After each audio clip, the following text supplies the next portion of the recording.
একটি কবিতা শান্ত নিবিড়। তোমার আন্দোলনে গড়ে উঠুক নতুন সূর্য, গড়ে উঠুক নতুন দৃষ্টি দিশা, ভেসে আসুক নতুন তৃপ্তিময় রাস্তা। তবে কেন হাহাকার এত রাস্তার পদধূলিতে? মানুষে মানুষে কাতর প্রার্থনা, একটু বাঁচতে দাও। এ কোন শৃঙ্খলার নীতি গ্রহণ করেছ তুমি? ওরা হিন্দু, ওরা মুসলিম, ভেদাভেদ নিয়ে গর্জে ওঠো। জন্মভূমি কি বলেছিল ভাগ করো এই মাতৃভূমি?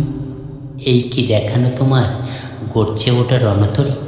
ভেঙে ফেলা ও উচ্ছৃঙ্খলার শান্ত নিবিড়, এ কেমন তোমার রণতরী? ভেঙে পড়েছে মাতৃভূমি, দাউ দাউ করে জ্বলছে তোমার জন্মভূমি।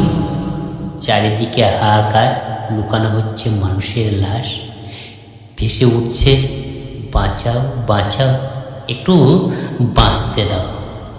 এ কোন স্বাধীনতার স্বাধীন দেশ?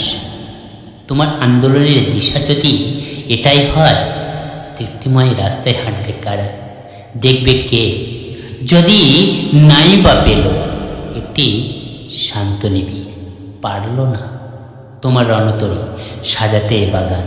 ছি ছি, তোমার রণতরী খালি করে দেয় মায়ের কোল, হাহাকার করে অসহায় মানুষের কান্না, বিভেদ সৃষ্টি করে মানুষে মানুষে ভেদাভেদ।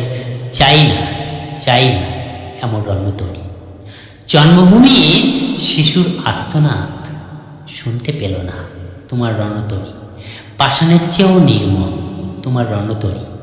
কিসের প্রয়োজন ছিল তোমার রণতরী? তুমি সেই রণতরী তৈরি করো, যেখানে থাকবে ছোট ছোট পায়ের ছোঁয়া, কলরবে মেতে উঠবে তাদের হাসির কলতানে। দেখবে না কেউ ওরা হিন্দু না ওরা মুসলিম। জেগে উঠবে শিল্প বাণিজ্যের কৌশল, তবেই তো পাবে তোমার রণতরীর সঠিক বাঁধনের মাধুর্য।